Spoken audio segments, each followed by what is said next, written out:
Hola, buenas tardes. Disculpen la demora, pero había sido que no se podía entrar a la clase que estaba programada si no la cambiaba la configuración. Pero bueno, ya estamos. ¿Cómo andan ustedes? Hola, profe, Hola, bien. profe, buenas tardes. Ahí me organicé para poder hacerlo. A ver.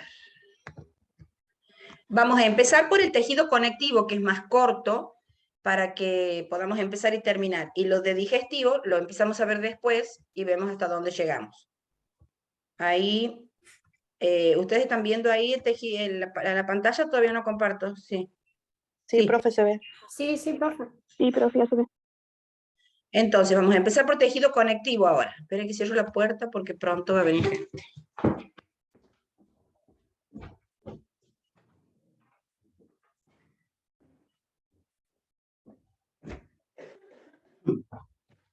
Ahora sí.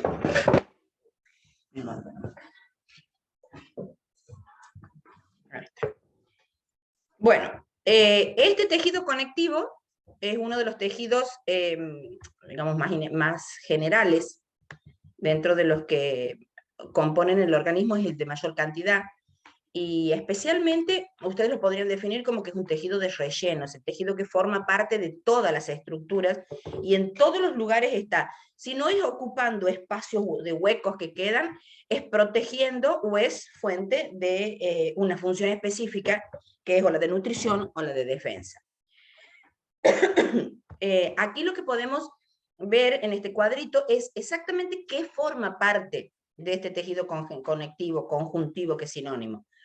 Ustedes imagínense que todo una masa como de relleno. Está la nefrona, están los túbulos, están las venas. Todo el espacio restante que cubre o que llena es el tejido conectivo. Y ese tejido está formado por células que están ahí, pero como es un tejido denso, que es un tejido duro, quieto, no es líquido obviamente, está formado por células que no están en el aire tampoco, sino que están con una matriz, con un algo que los sostiene. Esa matriz extracelular, justamente se llama extracelular porque está rodeando esas células que forman el tejido conectivo, tiene fibras y el resto que sería como que le llaman una sustancia amorfa, fundamental amorfa. Entonces, cuando ustedes describen el tejido conectivo, especialmente lo que hay que nombrar es qué está componiendo, o sea, las células, cuáles son esas, y todo lo que está por fuera de las células, que son esa sustancia amorfa y las fibras. Aquí estoy tapando, vamos a pasar para acá abajo. Las funciones son muy generales, porque depende de cada órgano o en qué esté. Pero en general, como hemos dicho que son de relleno, la función es mecánica, de sostén. Lo fija el esqueleto, lo envuelve, lo protege. Pero como todos los tejidos y como todos los sistemas en nuestro organismo están interconectados, también sirve para que llegue la información de alguna manera. Por otro lado, tiene que llegar los alimentos, los nutrientes. Este tejido conectivo es el que sirve como esa función nutricia, porque todas las sustancias van a llegar a través de esta conexión que es a los órganos o a los puntuales que ejercen otra función. Y por otro lado es la de defensa, que eso es muy importante en este tejido porque vamos a ver que tiene algunas células específicas que lo van a defender de determinadas cosas. Como por ejemplo, si se daña, cicatrización, si entra una bacteria, comérsela para quitarla, etc. Entonces, hemos dicho que vamos a diferenciar entre células y la matriz. Dentro de las células, a su vez, vamos a diferenciar las que están quietas o fijas y las móviles. Las que están fijas o quietas es porque siempre están en el tejido conectivo, son específicas y siempre están. En cambio, las móviles son las que están en la sangre. Cuando hay una necesidad, van a salir de la sangre y van a migrar hacia el tejido donde van a actuar. Ejemplo, cuando hay un lastimado, la pus. La pus son glóbulos blancos que siempre están en sangre. Cuando hay una circunstancia de una infección o una necesidad de matar, comer, fagocitar, endocitar, las bacterias vienen de la sangre y van a salir del vaso, de los vasos sanguíneos, por eso se llama extravasación, porque salen del vaso, para ir a donde el tejido conectivo, conjuntivo, tiene que cumplir la función de protección. Y después hablamos entonces de todo el resto de los materiales que forman parte de la materia de la matriz extracelular. ¿Quiénes son las células fijas? Siempre están ahí. ¿Actúan cuando se necesita? Sí, pero siempre están en el tejido conectivo. Son los fibroblastos y fibrocitos, que acuérdense que son la misma célula en distinto estadio de maduración. Cuando termina en blasto es porque es inmadura, cuando llega a su estadio de maduración termina en cito, fibrocito. Los adipocitos, los pericitos, células mesenquimáticas, reticulares, y macrófagos o histiocitos. Usted lo que tiene que saber es qué función cumplen especialmente cada uno, que mucho es memoria, pero sí, digamos, para que puedan entenderlo, están clasificados de esta manera porque los puedan ubicar más claramente qué función cumple. Entonces, fibroblastos y fibrocitos son la misma célula en distinto estadio de maduración. Blastos inmadura. ¿Qué función cumple un blasto? En general, multiplicarse, aumentar. Cuando van bajando, estos fibroblastos se multiplican para que lleguen a fibrocito, que es el que cumple la función, que ya tiene el núcleo más chiquito, mucho más compacto, tiene menos laxo, todo lo que es la estructura dentro del núcleo. Y a su vez, no solo el fibroblasto va a transformarse en fibrocito, sino también es capaz de transformarse, al ser una célula más inmadura, como si fuese más primaria, en, por ejemplo, adipocitos, condroblastos o células musculares lisas en distintos tipos de los tejidos. Los adipocitos, como su nombre lo indica, célula adiposa, junta, almacena grasa. ¿Cuál es la grasa humana? La grasa de los seres, del ser humano es siempre triglicérido. Aquí sí vamos a diferenciar dos tipos de tejido adiposo, y aquí tenemos las dos figuritas. Una, que son las que se llaman células con forma de anillo o de núcleo. ¿Por qué de anillo? Miren, parece tal cualmente un anillo. ¿Por qué? Porque esta célula de grasa, cuando va aumentando de tamaño, se va uniendo y va formando como una sola gota. Entonces desplaza todo el contenido de la célula, desde el núcleo hasta todo el resto de las organelas. Entonces tiene forma de anillo. Esta es una célula adiposa de lo que se llama la grasa blanca. En cambio, la parda es la que está solamente en tejido embrionario en el momento del desarrollo de los bebés en formación. ¿Qué importancia tiene? Almacenamiento de triglicéridos. O sea, cuando sobra grasa por la ingesta en el ser humano, va a ir a acumularse en este tipo de células que forman parte del tejido conectivo, conjuntivo conectivo. Después están los pericitos. Pericito es una célula, también llamada células murales, que tiene esta forma, como prolongaciones, que tienen, en general, este es un vaso sanguíneo, y en general las encontramos alrededor de las arterias, de los capilares, de las venas. Poseen como un núcleo grande, tienen la cromatina laxa, y algunas pequeñas que se ven por ahí, gotitas de lípido. ¿Cuál es la función de ellos? Defensa, fagocítica. Entonces están siempre cerca de los vasos sanguíneos que van a regular que ese flujo, que el paso de la sangre sea correcta. Entonces, que pasen las proteínas, pasen todo lo que tenga que ver con ese flujo normal. Y ellas también van a ser las encargadas de corregir o reparar algunas células que intervienen en este tipo de tejido, que es las endoteliales. Por ejemplo, como en las células musculares de la musculatura lisa también. Tercera célula que forma parte de las células fijas es las mesenquimáticas. Tienen esta forma, no está muy linda la foto, está muy lejos, muy chiquito, pero tienen forma de estrella o medio alargada. Luego están las reticulares. Estas, miren, son muy parecidas a los fibroblastos, pero tienen más aspecto de estrella. Si se llaman células reticulares es porque fabrican fibra reticular. Después vemos qué función cumple la fibra, por eso simplemente decimos cuál, o sea, cuando uno expone la puede decir junto, pero si no, dice para qué está, cuál es la función de cada una. Los macrófagos, estas sí o sí, son células que están en el tejido conectivo, pero no actúan por simplemente estar, sino solamente cuando hay una necesidad. O sea, debe haber un estímulo externo para que puedan activarse. Y después vienen las migratorias, que son todas las que están en la sangre, que van a pasar al tejido cuando haga falta. Entre esas están macrófagos, mastocitos, plasmocitos o los leucocitos. Los macrófagos. En la sangre, los macrófagos se llaman monocitos. Cuando hay una necesidad, pasan de la sangre hasta los vasos sanguíneos. Cuando están en los vasos sanguíneos, actúan con función de defensa, de comerse la bacteria o todo lo que sea tóxico o que le haga mal. Actividad fagocítica, por eso tienen mucho lisosoma. Acuérdense que los lisosomas son la organela necesaria o que actúa para la eliminación de cualquier noxa o cualquier bacteria, virus o compuestos que le son extraños.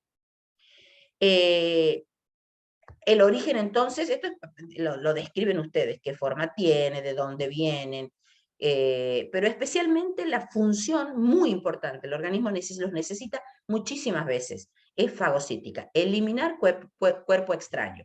Y cuerpo extraño no solamente es virus, bacterias, o sea, todo lo que infecta, sino es también los pedazos de tejido de muerto, porque acuérdense que nosotros tenemos una permanente renovación celular, tanto a nivel de los epitelios como a nivel de los órganos. Entonces, esa célula que muere, alguien la tiene que eliminar del cuerpo, y esa es la función de los macrófagos, que están en la sangre, que van al tejido cuando hace falta. Otras que están en sangre y van son mastocitos. Miren la forma que tiene el mastocito. Esta tiene característicamente muchos gránulos. Todas estas pelotitas son gránulos donde adentro tienen componentes. ¿De qué? Heparina, histamina especialmente. La heparina es un anticoagulante y la histamina es para una reacción inflamatoria. O sea, ellos van a liberar su composición, su contenido, cuando haya una necesidad. Y, por ejemplo, ¿cuál es? Una inflamación.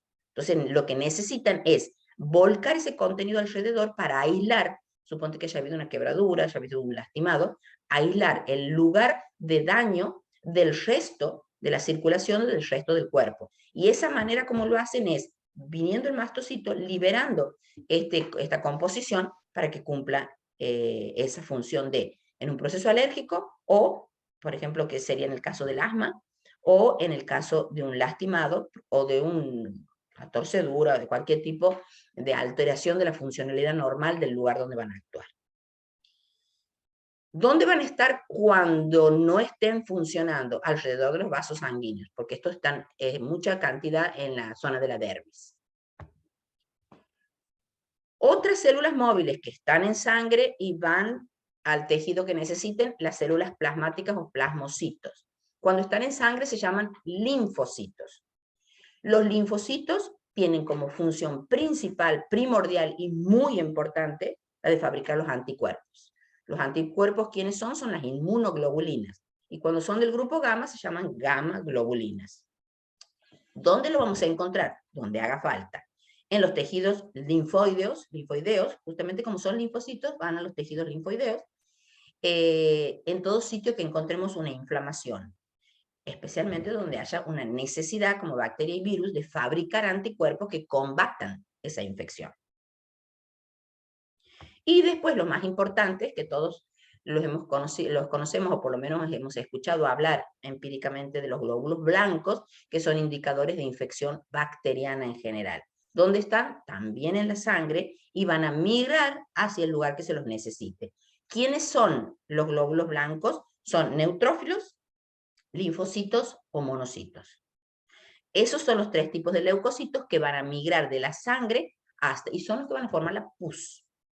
La famosa pus es leucocitos en gran cantidad que han llegado. Por eso cuando uno tiene, por ejemplo, un granito inflamado en la cara, en el brazo, en el cuerpo o en cualquier otro lugar, esa cantidad de pus acumulada son los leucocitos que han venido a cumplir la función de fagocitar las bacterias o por ejemplo, dentro de una espina, que también se puede infectar, y vienen el pus a tratar de como bloquear, de englobar esa noxa, ese elemento extraño para tratar de liberarlo. Luego, digamos, como hace boca muchas veces, uno puede al drenarlo, eliminar junto con la pus lo que ha producido la necesidad de que los leucocitos lleguen. Bien, volvamos a resumir. Entonces, Lo importante de este segundo grupo, que es de migración, es entender que no están en el lugar donde se los necesita, sino que se van a trasladar, de los cuales macrófagos está en sangre y se llamaban monocitos. Plasmocitos son los glóbulos, son los linfocitos, y leucocitos son, digamos, todos los glóbulos blancos que podemos encontrar en la sangre. En cambio, estos mastocitos están por debajo de la epidermis o muy cerca de los vasos sanguíneos, pero del lado más de adentro, cerca de la epidermis para migrar cuando hagan falta. En general, todos son de defensa. La manera que defienden es diferente. El macrófago, liberando los glóbulos de histamina de heparina, los plasmocitos fabricando los anticuerpos y los leucocitos generando todo ese cúmulo de bacterias de pus, o sea, de leucocitos que van a englobar a la noxa o a la bacteria extraña para tratar de aislarla del resto del cuerpo y evitar que se propague y luego ser expulsada con ese mismo contenido que ha sido el que se llama pus. Bueno, entonces, ya hemos visto las células que están fijas, siempre en el lugar, ocupando o en la función que determinen, las que migran y después el resto de la matriz, del espacio entre medio. Esa matriz no está vacía, también tiene mucha importancia. Que me bajo mucho. Es la sustancia intercelular o matriz extracelular. Antes se creía que no había nada más que agua, iones, sales orgánicas, etc. Pero después se ha visto que tienen componentes importantes y que cumplen una función determinada, especialmente lo que hacen las fibras. Entonces, aquí también vamos a reconocer dos conjuntos o dos tipos de componentes. El amorfo, que son los elementos inorgánicos y orgánicos, y el componente con forma, que son las fibras. Y las fibras son de tres tipos: colágenos, reticulares y elásticas. ¿Qué función cumple? Y siempre es esto, de darle la forma al órgano donde están, le dan turgencia, le dan sostén, y por otro lado permite que el órgano esté adherido, o que haya como una comunicación celular entre ellos. Y la composición es agua, sales, es como un gel, como si fuese una gelatina. Tiene glicoproteínas, y ahí están las fibras. ¿Las fibras de qué? De tres tipos hemos dicho: colágenos, reticulares y de elásticas, elastina. Y otros componentes químicos como son el glucosaminoglucano o los proteínoglucanos. Acuérdense que cuando en la parte de generalidades, creo que hemos visto que químicamente estos están formados por aminoácidos, glucosa o proteínas y algún hidrato de carbono. Y después las describimos individualmente a cada una. Las fibras son muy importantes, ustedes han visto que lo que hace a la calidad del órgano o de la estructura donde se acompaña. Justamente la vejez en la cara, en la piel, tiene que ver con esa pérdida de la elasticidad o la pérdida de turgencia, porque se dejan de fabricar suficientes fibras de estos tejidos conectivos, que son las de colágeno, elásticas o reticulares, que están entonces en la matriz extracelular del tejido conectivo. Las del colágeno, ¿por qué se llaman colágeno? Eso también es interesante, porque eso es como cultura, como que uno tiene que saber porque lo he estudiado alguna vez. La plasticola, la goma, se sacaba justamente de ahí viene la palabra cola, porque son de las fibras del colágeno. Porque si uno lo hacía hervir, esta gelatina salía como una masa blanca que era pegamento y es justamente el colágeno. Desde el punto de vista químico que nos interesa, son un polímero. ¿Qué es un polímero? Poli, muchos, meros, partes, donde está repetido químicamente una molécula chiquita muchas veces para formar como un trencito, y esa es la fibra de colágeno. Ese monómero o pedacito es el que se llama tropocolágeno. El tropocolágeno es el monómero y la suma de todos los tropocolágenos nos da la fibra de colágeno. ¿Dónde le encontramos al tropocolágeno? O dicho igual, es el colágeno abundante en piel y hueso. ¿Qué función cumple? Turgencia, estiramiento, evita que si hay un golpe se destruya lo que está atrás, o sea, eso significa que es de protección. ¿Protección a qué? A que no se mueva, sostén, por eso es estructural, o a la presión, que cuando uno le empuje no se puedan dañar. Pero también cumplen una función como al ser una red de como que evita que haya un paso de algunas cosas, o sea, hace un efecto de filtración. Esta es la estructura química del colágeno. Un tropocolágeno sería un pedacito, una fibrilla, que si se repite mucho nos va a dar esta estructura de la fibra del colágeno. Si vemos aquí, en vez de verlo del chiquito al grande, veamos al revés, del grande al chiquito primero, y es, cada una de esas fibras está formada por fibrillas. Entonces el conjunto de esas fibrillas forman este redondelito, que es una fibra. El conjunto de esas fibras nos va a dar la estructura de una haz de fibras. Si la vemos a cada una de este conjunto de fibrillas, vamos a ver que le podemos alcanzar a advertir o a mirar como una organización que permite ver las bandas. ¿Y esto por qué es? Porque el colágeno no están puestos exactamente en la misma posición, sino que es como si estuvieran corridos. Miren, imagínense que un tropocolágeno es esta flechita que va desde del punto hasta la punta que está como en nuestra flecha. El que sigue hacia arriba está corrido un espacio, pero tiene el mismo largo. El que sigue hacia arriba, corrido otro poquito, de manera que están acomodados como en escalera. Esa es la organización espacial de la molécula. Son paralelas, pero desfasadas. Ese desfasaje hace que en cada lugar, si uno lo mira en forma vertical, no tienen el mismo colágeno. Entonces la apariencia de la organización es como si tuviera bandas. Entonces, cuando uno les pregunta en la explicación cómo lo vemos, si lo tuviésemos que ver al microscopio a la fibra de colágeno, la vemos como como bandas de distintos colores o intensidades de gris, de color. ¿Y por qué es eso? Porque las fibras de colágeno están, los monómeros del tropocolágeno están puestas paralelas pero desfasadas, generando este tipo de sombras que hace que uno a la fibrilla la vea como si tuviera bandas. Ahora, ¿qué estructura tiene este colágeno? Y es una doble hélice, una triple hélice que sería las vemos a las 3 hélices enroscadas en forma de hélice. Y eso es la manera como están fijas y que le dan una tensión especial que permite que todo ese tejido tenga la función que cumple, que es de sostén, de evitar la presión y la deformación. Entonces, ahora volvamos al revés. Si uno tuviera que explicar, lo explican como quieren, del más grande al más chiquito, del más chiquito al más grande. ¿Cómo diría yo? El colágeno es un polímero formado por muchas moléculas de tropocolágeno.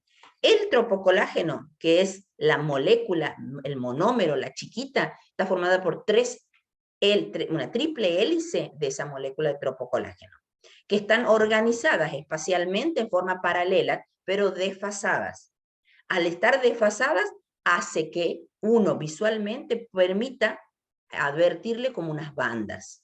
Entonces la organización espacial es la que permite explicar por qué uno puede verla con bandas como de color paralelo. Y el conjunto de cada una de estas fibras hace que constituyan lo que se llama una fibra. Eso es una fibrilla, perdón. El conjunto de fibrillas forma una fibra y el conjunto de las fibras forma el haz de fibra. ¿Dónde lo encontramos? Abundantemente en piel y en los huesos. A ver, estoy yendo para atrás. ¿Cuántos tipos de colágeno tenemos? Colágeno tipo 1, 2, 3 y 4. Las características es más que nada en esa organización espacial. Miren, por ejemplo, el colágeno 3 tiene ramificaciones y tiene una periodicidad. ¿Qué quiere decir periodicidad? Que cada un número fijo de tropocolágeno le aparece una ramificación. O sea, tiene periodicidad. La del colágeno 2 son más finitas y tiene una periodicidad, o sea, se repite pero no tan parejo. Por eso le figura periodicidad con una sola cruz. La del tipo colágeno 1 tienen gruesas, tienen más delgadas, por eso se habla de un diámetro variable. Y la del colágeno tipo 4 forman como una malla, y es cada tanto, no tiene una periodicidad. Periodicidad significa que es regularmente repetido cada una determinada cantidad de posiciones. Los lugares, más o menos, están todos en las mismas, dermis, huesos, tendón, músculo liso, forman parte de la estructura para mantenerle la forma, para evitar la deformación y para evitar que sean golpeados desde el exterior, hacen como una protección. Muy importante las fibras de colágeno. Las fibras elásticas son muy parecidas, no sé para qué le han puesto otro nombre, simplemente son más finitas. Pero tienen una característica que no la tiene el colágeno, se pueden estirar mucho, se pueden estirar 1,5 veces, por eso es hasta el 150%, 1,5 veces su tamaño. Si tienen 1 centímetro, la podemos estirar hasta 2,5 centímetros. Y si la soltamos, recupera su longitud. Muchos de nuestros órganos o de nuestras estructuras necesitan expandirse, como por ejemplo los pulmones cuando respiramos, como por ejemplo las arterias, que circula a veces más cantidad de sangre, a veces menos. Entonces, esa es una función importante, diferente entre la fibra elástica y la de colágeno. Pero la estructura es la misma. Y la función, justamente esa, permitir que algunos tejidos se estiren y para que después de ese estiramiento recuperen su forma original. Entonces, algo tienen que tener distinto del colágeno, y que es esa proteína elastina que está rodeando a la fibrilla. Y las reticulares, también digo yo, ¿para qué le han puesto reticulares? Son las de colágeno tipo 3. En realidad, si uno vuelve el cuadrito, las de tipo 3 son las que más forma de ramificación que tienen. O sea, son las únicas que tienen esta estructura como ramificada. Por lo tanto, forman como una red, un retículo. Y por eso serían que le llaman fibras reticulares. Después de haber dicho de todas las estructuras y todas las partes que tienen, hay algunos tejidos o algunos lugares, algunas ubicaciones que tienen todo esto, algunas tienen una parte y otras tienen una sola característica. Entonces, después que hemos descrito toda la composición, qué células hay, qué tipo de fibras, qué tipo de matriz extracelular existen en los tejidos conectivos, después recién los clasificamos. Y los clasificamos de acuerdo a esa composición que tengan. Por ejemplo, dentro de los conectivos no especializados está el colágeno laxo, el colágeno denso, el elástico, el reticular y el mucoso. ¿Cuál diferencia hay entre colágeno laxo y denso? Justamente el lugar donde ocupen y la función que van a desarrollar. Cuando es una zona que necesitamos, por ejemplo, que se mueva más, entonces que tenga cierta posibilidad o disposición de moverse, obviamente va a haber un colágeno denso. El laxo es más como una gelatina, lo otro es menos. El elástico, hemos dicho la aorta, los pulmones, el reticular donde tengan que formar más malla, etc. Y después, el conectivo especializado se considera una clasificación especial del conectivo especializado al tejido adiposo, cartílago, hueso, sangre, todo el tejido hematopoyético y el tejido linfático.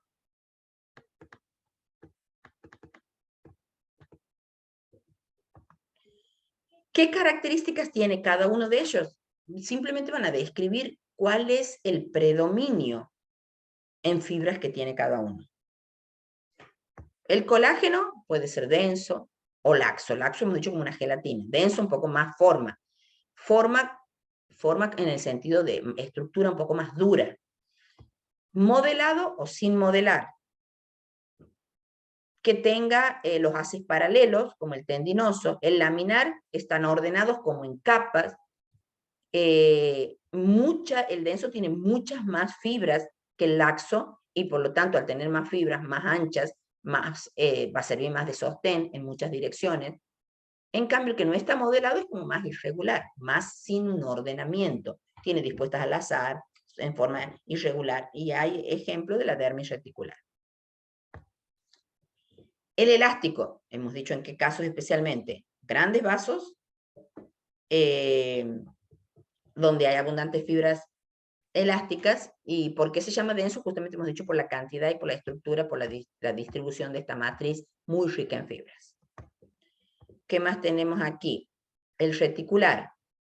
Hemos dicho que forman como una red, están intercaladas con fibroblásticos, donde vamos a encontrar especialmente en la médula ósea o adentro de los ganglios o de los vasos, adentro del hígado, sería el estrómago de los órganos.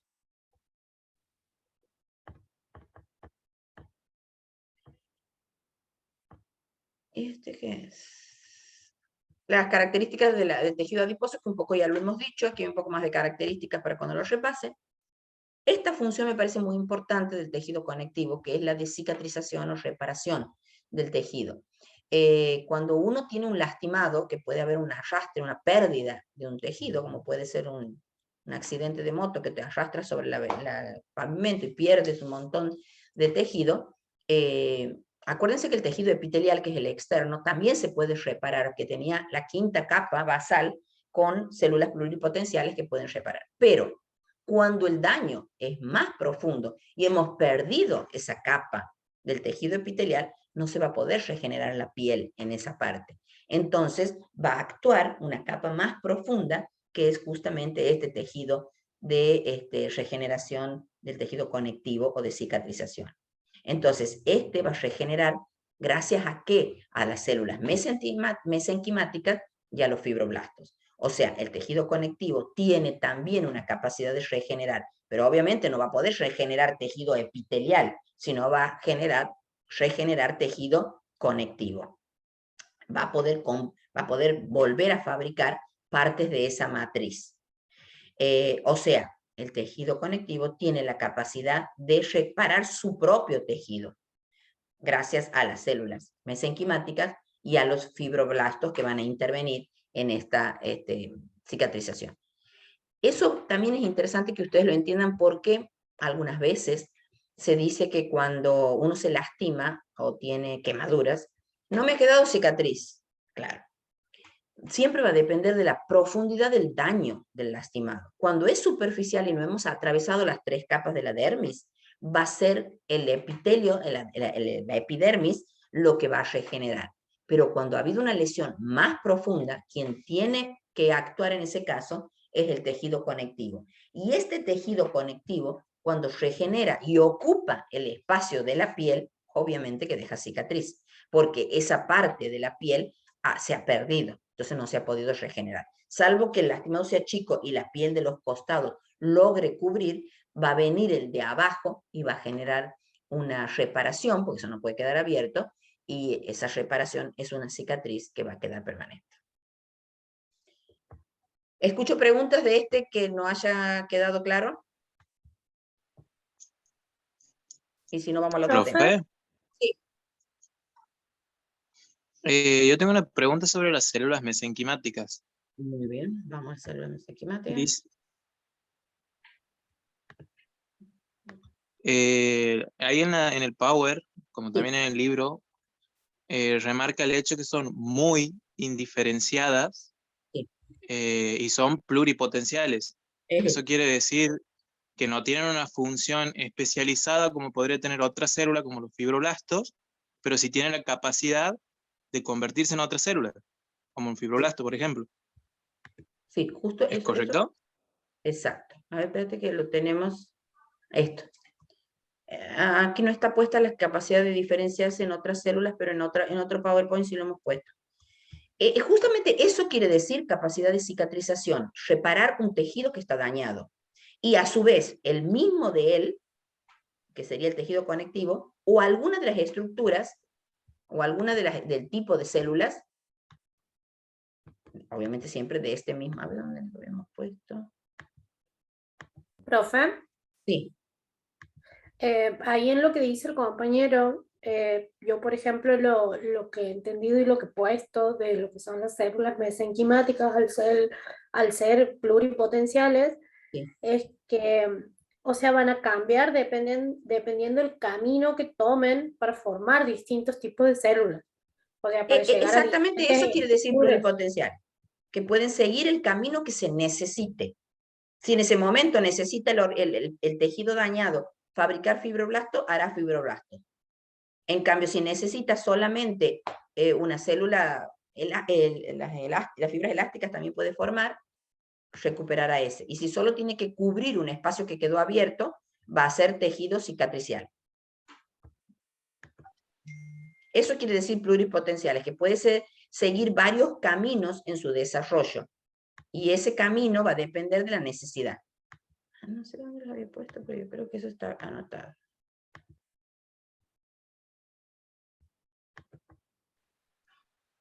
Muchas gracias, profe. De nada. ¿Alguna otra pregunta? Profe, yo otra cosa que le quería preguntar es lo que es el sistema fagocítico mononuclear.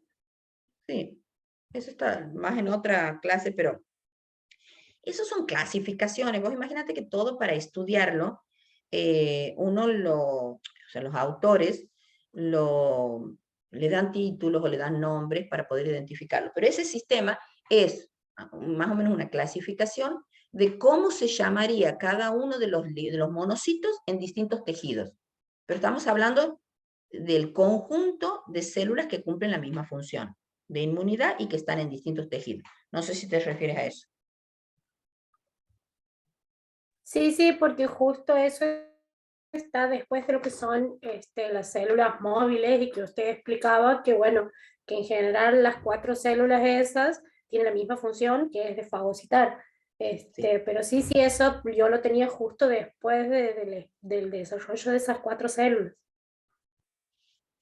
Sí, está muy bien. Y es saberle el nombre en cada uno. Por ahí cuando ustedes estudian cada uno de los sistemas, van a saber el nombre de la célula y va a decir que es la célula migratoria de la sangre que se llama monocito. Me parece que eso estaba en el PowerPoint cuando seguíamos otro de los libros. Este libro que sigue, que hemos cambiado hace unos 4 años, no lo clasificaba así, pero está muy bien si lo tienes y es correcto. Bien, profe, gracias. ¿Alguna más? Profe, cuando habla de la función del control pasivo de la permeabilidad, Sí. Control pasivo, que ustedes saben que todos nuestros tejidos tienen la capacidad de dejar pasar cosas por diferencia de concentración simplemente. O sea, si hay algo en mayor concentración afuera, la membrana va a dejar pasar hacia el otro lado lo que no es. Por ejemplo, si tenemos abundante glucosa afuera, va a dejar entrar la glucosa hacia adentro por una diferencia de concentración. Eso es una permeabilidad pasiva. Este tipo de componentes tiene a veces esa función, evitar o controlar qué pasa y qué no pasa. Por eso actúan como mecanismos de defensa, alterando o mejorando esa permeabilidad. Por ejemplo, todo lo que son los retículos, todas esas como redes, como si fuesen una malla, están controlando, quiere decir, seleccionando esto sí, esto no, en esa permeabilidad que sería muy fácil y sin embargo ellos hacen esa selección de la permeabilidad pasiva, de la que pasaría solo sin acción de una bomba de sodio y potasio o de una acción con gasto de energía. O sea, si uno se pone a analizar nuestro organismo, tiene tantos mecanismos fantásticos y perfectos para lograr su objetivo, que por ahí uno hasta se admira de lo efectivo que es. Y entre esas estas cosas, como la permeabilidad pasiva dejaría pasar cualquier cosa y una estructura de un tejido conectivo que está en casi todos los órganos, casi todo, rodeando casi todas las estructuras nuestras, también ayuda de que esa permeabilidad no sea totalmente indiscriminada, sino que de acuerdo a la necesidad, de acuerdo al momento y la función que se esté cumpliendo.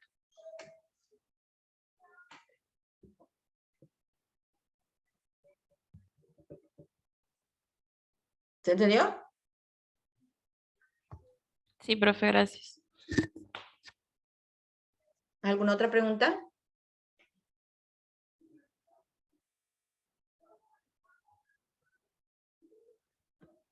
No, profe. Bien, entonces seguimos con digestivo. Sí, profe. Sí, profe.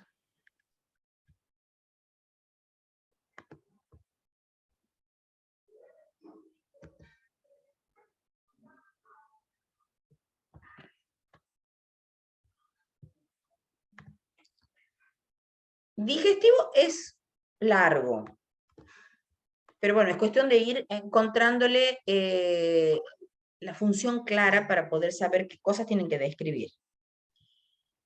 Nosotros tenemos que tener claro que cuando uno consume, incorpora alimentos por la boca, la función es nutrición. necesitamos incorporar alimentos porque no podemos nosotros fabricar nuestros propios componentes. Entonces los necesitamos incorporar con la dieta. Lo incorporamos en la boca y lo tenemos que absorber hacia la sangre, que es donde los vamos a utilizar. El alimento que comemos es de distintos tipos, son 3, proteínas, hidratos de carbono o lípidos. Los tenemos que degradar, achicar, romper, hasta que llegamos a la estructura de menor tamaño, que es la que puede ser absorbida. Ese proceso es el que se llama digestión. A ver, que no estoy compartiendo.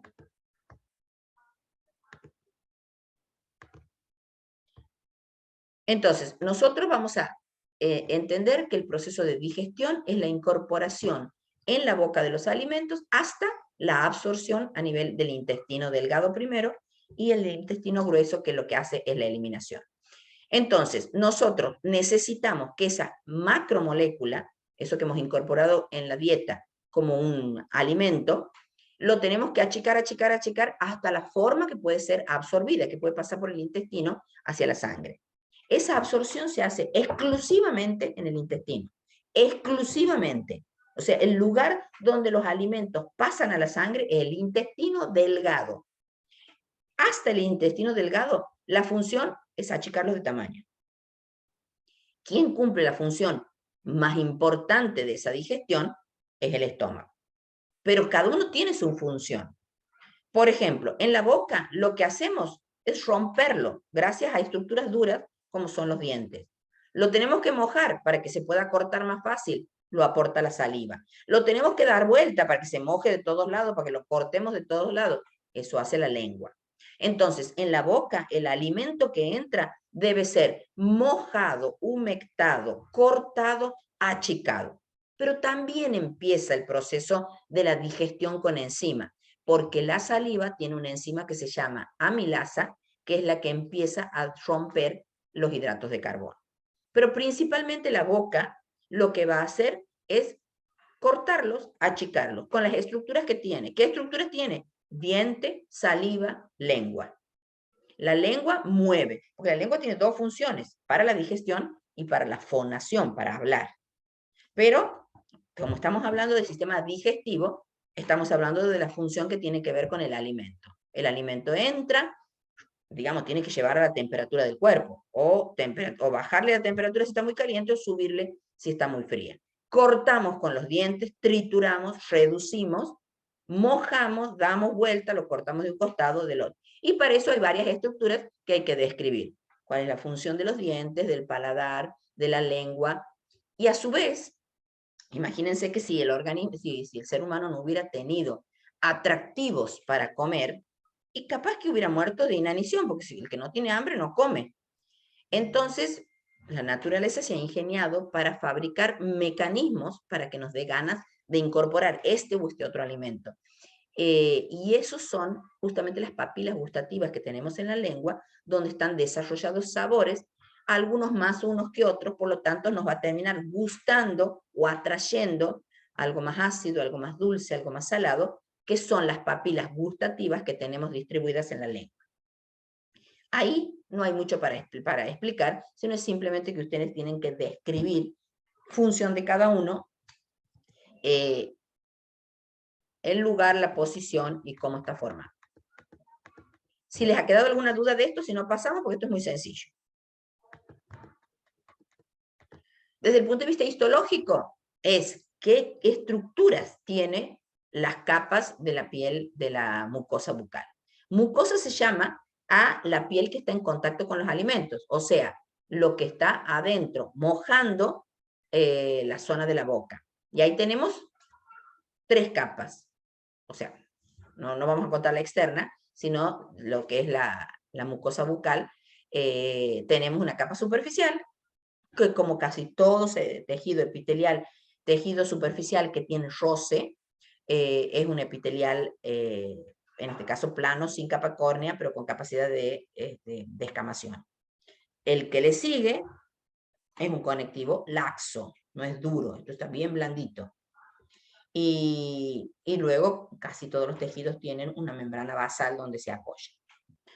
Esto no me parece ni difícil, así que no hace falta ni siquiera repasarlo. Vamos a lo más difícil de entender. Está descrito el diente, descritas las amígdalas. Las amígdalas que están en contacto con el tubo que va a llevar la comida hacia el estómago, sí tienen una función muy importante, que es la de inmunidad. Es evitar que pasen bacterias, virus, que pueda haber en la boca, porque como incorporamos comida que ha estado en el exterior, que puede estar contaminada, tenemos que tener un mecanismo de defensa para que evite que esta incorporación de cualquier noxa, se llama cuando hablamos en general, bacteria, virus o parásito, pueda ser incorporada. Entonces tiene como función especialmente lo que es la inmunidad, porque produce linfocitos. Ahí las describe desde el punto de vista de las estructuras, cómo están formadas las amígdalas y la función. La lengua, como hemos dicho, es un órgano que sirve para hablar y para comer, para formar el bolo alimenticio. Y como descripción, la lengua tiene las 4 caras distintas. ¿Qué es las 4 caras? La de arriba, la de abajo y la de los 2 costados. O sea, las de los costados son iguales. Pero a su vez en la cara superior es distinta la parte de adelante y la parte de atrás, que está dividida por una B corta. Esa B corta es como, que está en esta, a ver si, esta, la que divide justamente la parte de adelante de la parte anterior o la de atrás. Una tiene las papilas gustativas y la otra no tiene. Y después hay una diapositiva donde están distribuidos cuáles son los sabores que puede percibir cada uno de los lugares, para entender que también el organismo ha desarrollado este tipo de herramientas para que para uno sea placentero el tema de comer y se pueda seguir alimentando. Si no, sin querer, estaríamos no comiendo. Así le pasa, por ejemplo, al enfermo que tiene una patología, que está sin gusto, sin ganas, y no incorpora los alimentos. Ahí están descritas cómo es el proceso del gusto, las papilas, cómo actúan, cómo se conectan, especialmente cómo se conectan con los receptores nerviosos, porque es un tema del corpúsculo gustativo, es un estímulo cerebral, o sea, es la parte del sistema nervioso, que tenemos que sentir el sabor, gustarnos y por lo tanto querer seguir incorporando ese alimento que tiene ese sabor, ese gusto, ese olor que ha hecho que nos genere un placer a nivel central. Bien. Después que hemos incorporado la boca, se comunica, lo tenemos que llevar al estómago, y después del estómago lo tenemos que llevar al intestino. El tubo que va hasta el estómago, pasamos primero por la faringe y después por el esófago. La faringe, eso es anatomía, pero bueno, lo pueden describir aquí también. Tiene una parte que se comunica con las vías aéreas, que es la rinofaringe, con la boca, que es la bucofaringe, y con la laringe, que es por donde pasa el aire, que es la laringofaringe. Es cortito, sin embargo se pueden reconocer 3 partes, que es de acuerdo a la ubicación con quien se comunica el nombre que va a llevar. Función, conducción simplemente. Pasa el alimento por ahí para llegar hasta el estómago. Y viene el otro tubo que es el esófago. Pero a esta altura ya clasificamos, porque desde ahí, después de la faringe hasta el intestino grueso, todo el tubo digestivo tiene 4 capas. Estas 4 capas en general son iguales. Cada lugar tiene una característica particular, pero siempre están las 4 capas. La que toca los alimentos, que se llama la más externa, es la mucosa. La que le sigue por debajo de la mucosa, submucosa. Después de la submucosa viene la muscular siempre. Algunos tienen más de una muscular, se llama muscular externa. ¿Por qué se llama externa si no hemos visto una interna? Porque en la mucosa hay un pedacito que es muscular y a esa se le llama muscular interna. Y después siempre, como casi todas las estructuras del organismo, están protegidas por un tejido especial que es la serosa o adventicia. Entonces, desde el esófago hasta el intestino grueso, todo está formado por 4 capas. La que está en contacto, repetimos, con el alimento, que es la mucosa, y desde ahí para adentro, submucosa, porque sub quiere decir por debajo, muscular, y la adventicia, que simplemente es una capita de protección. La mucosa es, en todo el tubo digestivo, la que cumple la función. Siempre en la mucosa vamos a encontrar características muy distintos de acuerdo al órgano de que se trate. Después sigue la submucosa, la muscular y la adventicia. Entonces, esta estructura de clasificación del tubo digestivo se repite desde el esófago hasta el intestino grueso. ¿El esófago qué función cumple? Conducción. Traslada el alimento hacia el estómago. ¿Reconocemos las 4 capas? Las 4 capas están. Este sería un corte del tubo. Imaginemos un tubo, que es este. Lo ponemos acostado, lo cortamos para ver qué pasa. Este se llama un corte transversal para poder ver las 4 capas.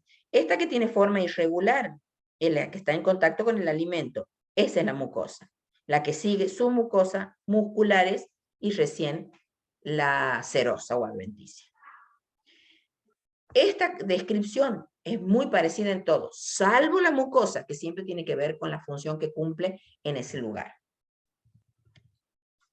Y ahí viene el estómago, que sí, el estómago es todo un tema en nuestro estudio. ¿Por qué? Porque este tiene muchas particularidades que le son funcionales a su tarea.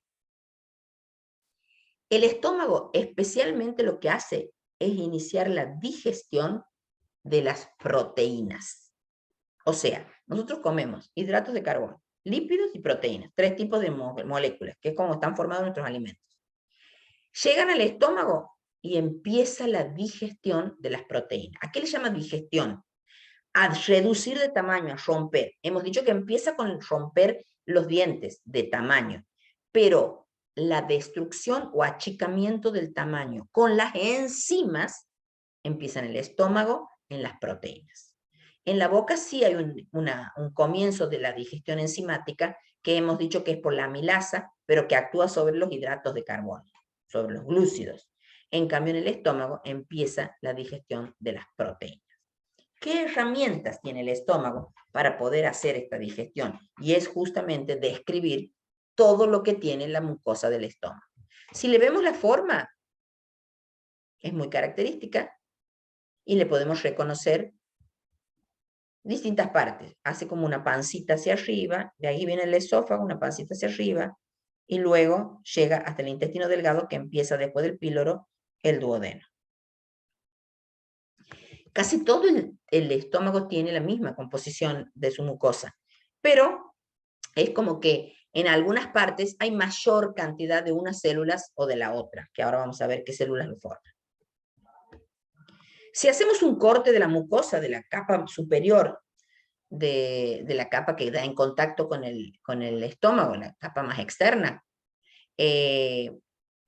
tiene o sea, como todo lo que hemos dicho, el tubo digestivo tiene las 4 capas. Mucosa, submucosa, muscular y serosa, todos.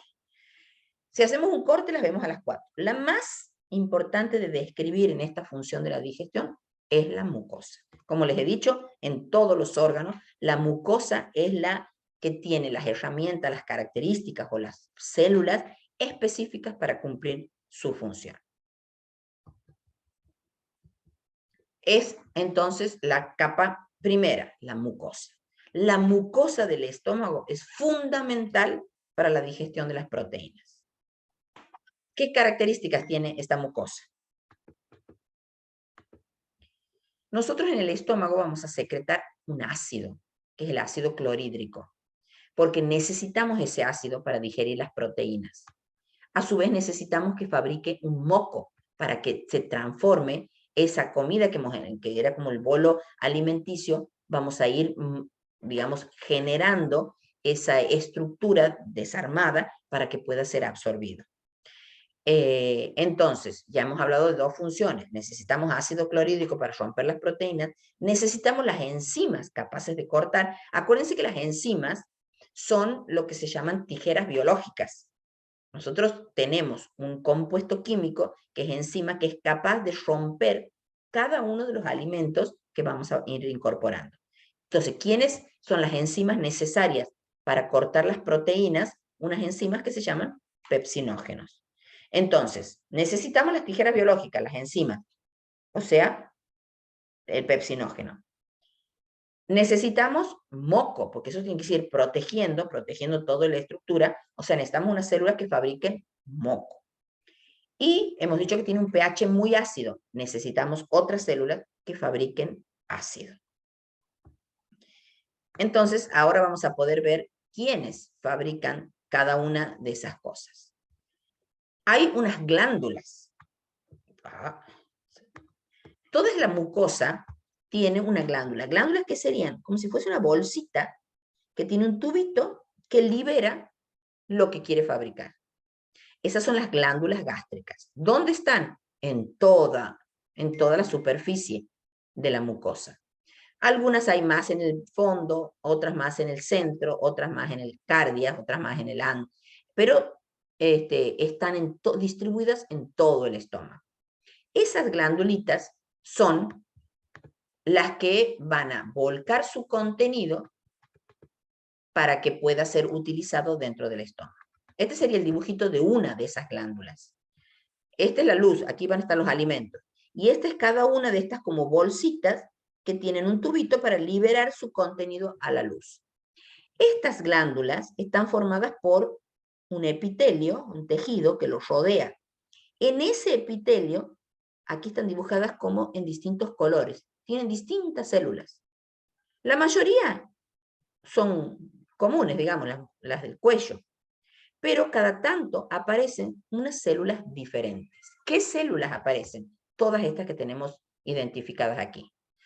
Estas le llaman las células mucosas del cuello, otras se llaman células principales, otras se llaman células parietales, otras se llaman células enteroendocrinas, y después, como en casi todo tejido, unas pluripotenciales que van a recuperar si alguna célula se rompe, se destruye o se daña. Entonces, antes de pasar, volvemos para que podamos entender. Repasamos de nuevo.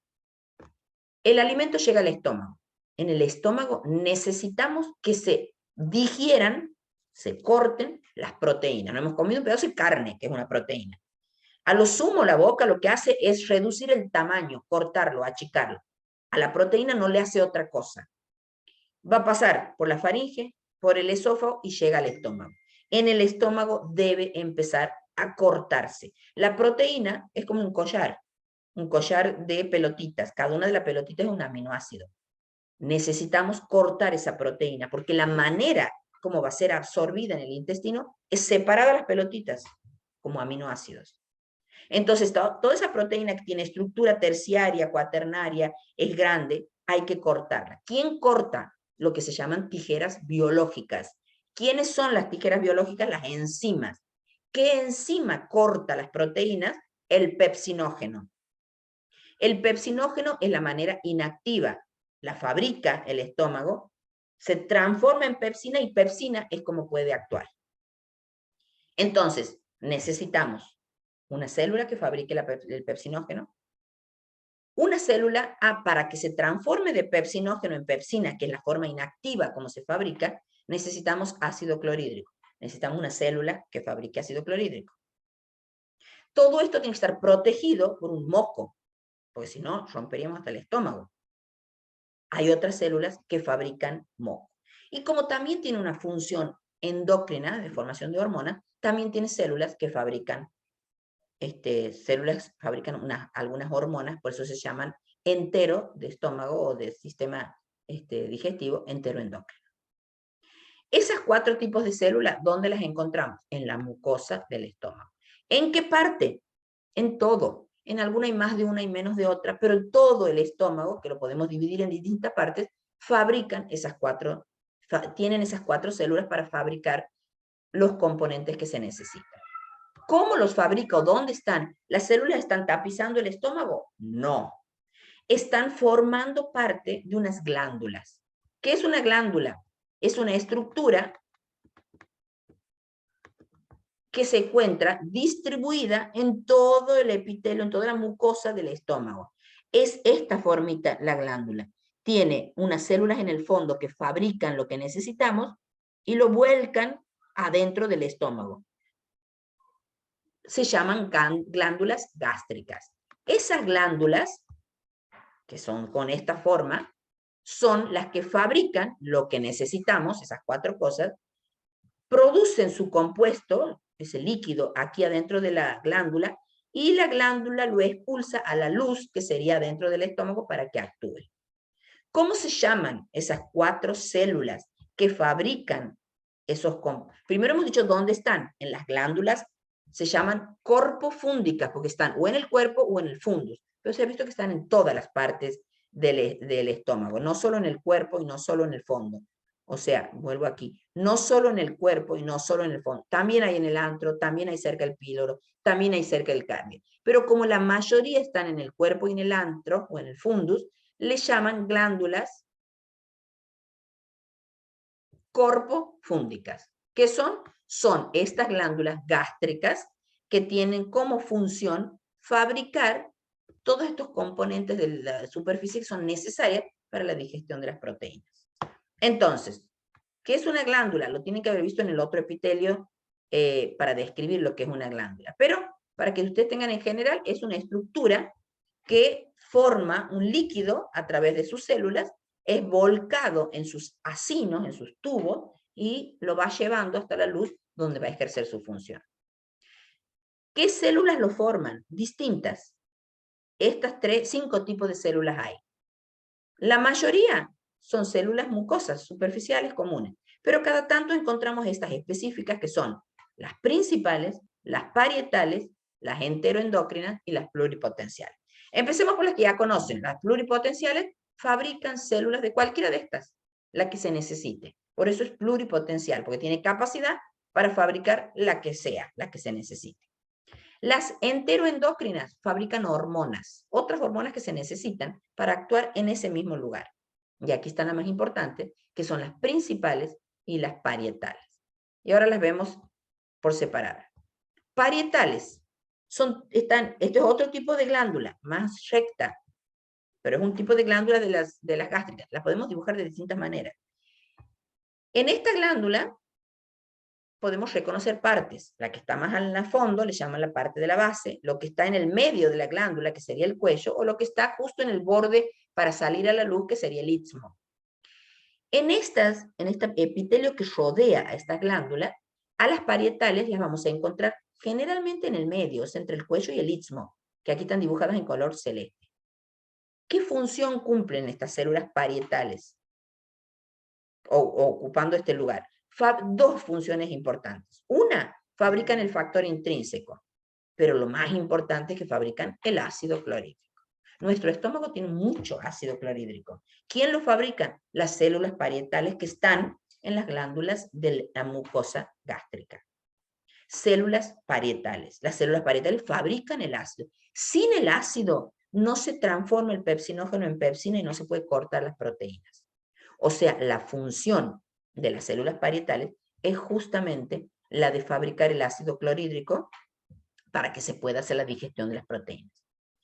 También fabrican el factor intrínseco, que es necesario, un compuesto necesario para que se pueda absorber la vitamina B12 en el estómago. O sea, lo fabrica el estómago, pero la vitamina B12 es absorbida un poco más adelante, en el duodeno. Entonces, lo que estamos haciendo en este momento es describir estas células que forman parte de los distintos lugares de las glándulas gástricas, porque tienen una función distinta. Como todo, hemos dicho en el bolo fecal, necesitamos moco para proteger y moco como para unificar, como para disolver esto que se está digiriendo. Entonces, las primeras células que vamos a describir, tenemos células del cuello, que son las células mucosas, que estas me las he salteado. Estas células que están localizadas generalmente en el cuello son las células que fabrican el moco. Células mucosas del cuello. Luego siguen las parietales. Las parietales también se llaman oxínicas. Función principal, tiene forma esta como de pirámide. Como si fuese un triangulito. Todas estas que están en celeste. En el celeste más clarito. Cada tanto. Función, fabrican el ácido clorhídrico. Segunda función, sintetizan el factor intrínseco necesario sí o sí para la correcta absorción de la vitamina B12. Otras células, las zimógenas o las células principales. Estas son las que fabrican el pepsinógeno. y sí o sí necesitan de la acción del ácido clorhídrico para transformarse en pepsina. Y una vez que está como pepsina, recién pueden cortar las proteínas y empezar la digestión de las proteínas. Y después tenemos las últimas células, que les hemos dicho que son las enteroendocrinas, porque fabrican otro tipo de hormonas compuestos en menor proporción, pero muy importantes para otras funciones, como por ejemplo un sistema de defensa, como otras enzimas para cortar otro tipo de células, de partes de la proteína, son liberadoras, obviamente, también de hormonas. Y después están las pluripotenciales, que esas sí entienden que tienen que ver con la reparación o la regeneración de todas las células que pueden estar fallando o no están. Por ejemplo, ¿qué otras células enteroendocrinas hay? La G, la D, la S, la SL.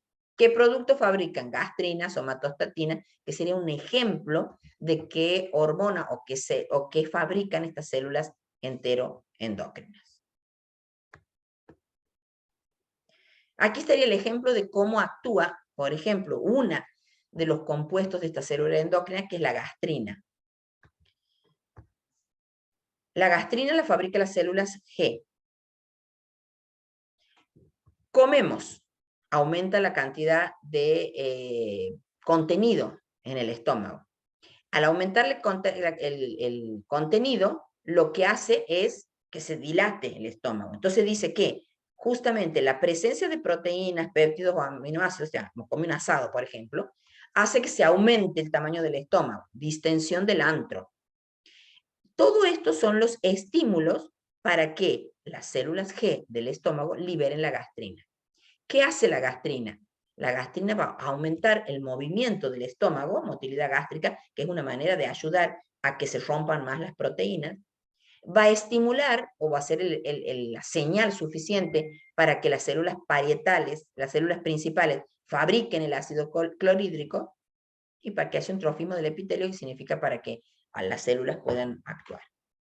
Entonces, este ácido clorhídrico lo que va a hacer, acuérdense, es permitirle que el pepsinógeno se transforme en pepsina y por lo tanto comience el corte, la degradación, la digestión de las proteínas. Este sería un ejemplo de cómo actúa, por ejemplo, cómo hace las células G para fabricar la gastrina y qué función cumple la gastrina para mejorar o para iniciar la digestión. Y cómo esto se va como retroalimentando. ¿Por qué tiene el signo más y el signo menos? Porque la presencia de la gastrina va a aumentar la motilidad gástrica. La ausencia lo va a disminuir. Esto es un sistema de feedback negativo. A las células principales le va a permitir que fabrique el ácido clorhídrico, que va a ser el estímulo para que paren las células G de fabricar la gastrina. Esto es un sistema de retroalimentación.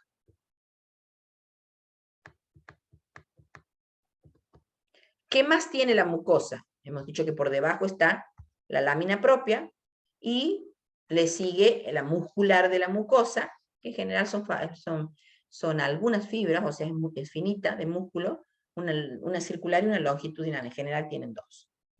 Vuelvo para atrás porque esto es muy importante y esto quiero que les quede claro.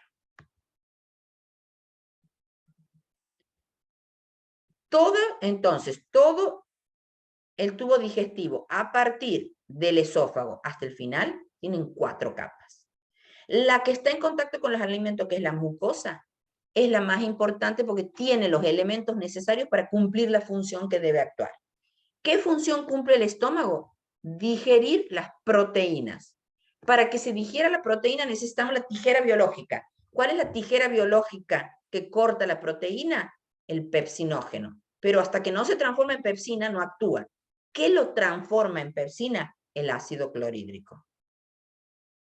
Y necesitamos algunas hormonas que ayuden a que eso le mande la señal para que eso se inicie. ¿Quién fabrica? Las células que fabrican, cada una tiene su función. ¿Qué células eran? Las mucosas del cuello, que fabrican el moco.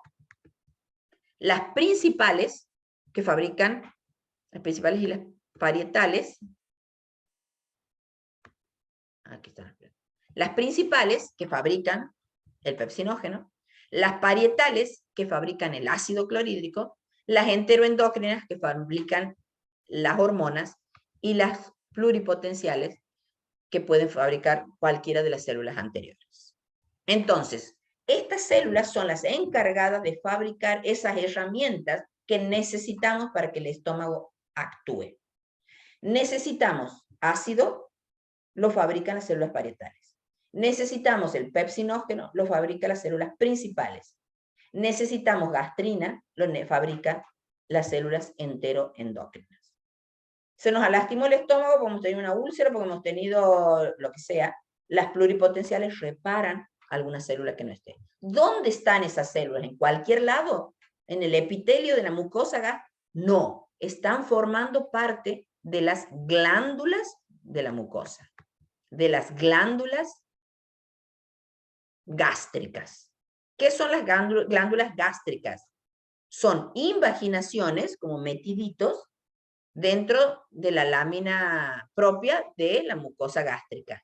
Son depresiones como si fuesen fositas, como si fuesen tubitos que se hunden. Eso es una glándula gástrica. Es una depresión, se mete. O si quieren imaginarlas más fácil a esta, que simplemente un tubito. Es una invaginación dentro de la mucosa gástrica. ¿Todas las células que se han metido son iguales? No. Ahí están distribuidas estas 5 tipos de células. ¿Están en todas partes? No. Por ejemplo, las parietales están más ocupando el istmo y el cuello. En el cuello están las mucosas, las que fabrican el moco. Y en el distinto tipo de lugares incluso del estómago no están igual. Las simógenas, las que fabrican el pepsinógeno, son estas amarillas que están aquí en la base. Y estas verdecitas vienen en la base, en el fondo serían las enteroendócrinas que fabrican distintos tipos de componentes para funciones especiales, como la gastrina, que está descrita exactamente la función en esta diapositiva. Pero aquí estaríamos otra composición. Las células G, la gastrina, las D, la somatostatina, las S, la serotonina, las SL, la histamina, etc. Entonces,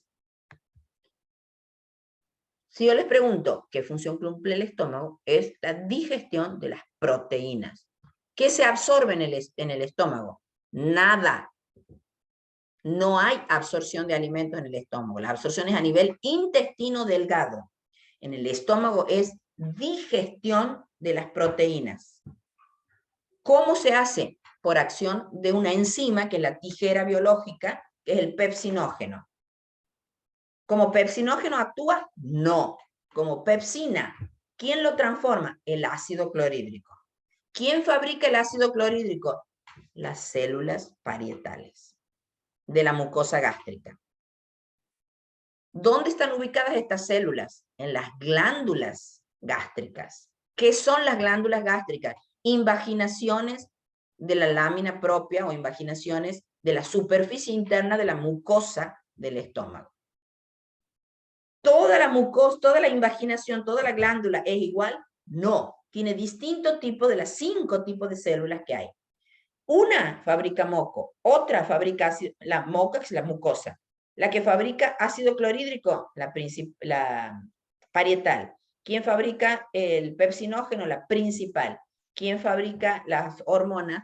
Las enteroendócrinas. ¿Y quién repara todo si hay daño? Las pluripotenciales. 5 tipos de células que forman la glándula gástrica. ¿Qué es la glándula gástrica? Invaginación de la mucosa. De ahí para abajo, las 4 capas siguen iguales. Debajo de la mucosa hay submucosa, debajo de la submucosa. No hemos llegado aquí. Va a haber la muscular y después la serosa. Pero la mucosa, acuérdense que aquí cuando hemos visto en esta diapositiva, la mucosa a su vez está formada por 3 capas. Es todo lo que es la mucosa propiamente dicha, un corion, un laxo y después la muscular de la mucosa. Por eso aquí cuando en esta diapositiva dice que completa la muscular, aquí, que completa la capa de la mucosa es la lámina propia y la muscular de la mucosa, que está formada por 2 capas finitas de músculo, una circular y una longitudinal. Eso es el estómago. Díganme qué dudas tienen hasta ahí, porque esto tienen que saber como el Padre Nuestro. ¿Qué dudas tienen? ¿Alguno que haya rendido y que le haya tocado y no haya sabido algo?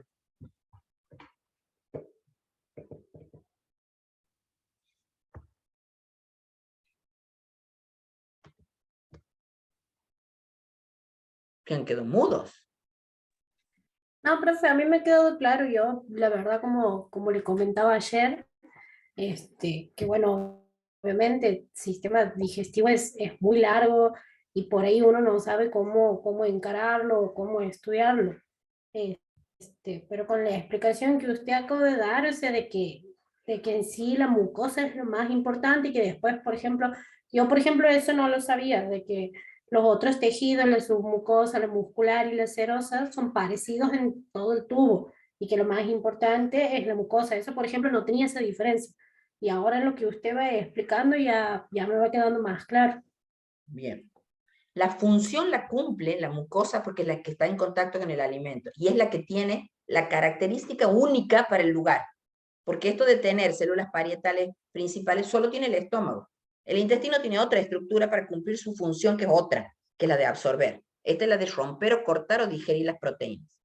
¿Qué es digerir? Es cortar una proteína grande en el pedacito chiquito hasta el aminoácido. Ahí recién se puede absorber. ¿Seguimos entonces? Sí, profe. Sí. Bueno, cerramos este.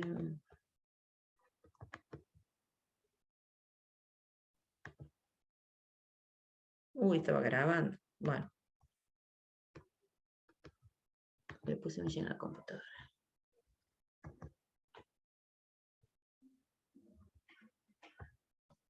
Profe, de casualidad tiene como pasarnos el video aprovechando que está grabando sin querer. Sí. No, ayer no lo he grabado porque no había entendido que querían. O si alguien quiere grabar, lo hubieran grabado desde el comienzo. Sí, no, sobre todo esta unidad, digamos. Bueno. Bueno, Gracias, ahora profe. veo que sí lo puedo grabar. O sea, lo tengo grabado si lo puedo transformar en un link de YouTube. Bueno, a ver. Entonces ahora vamos a este.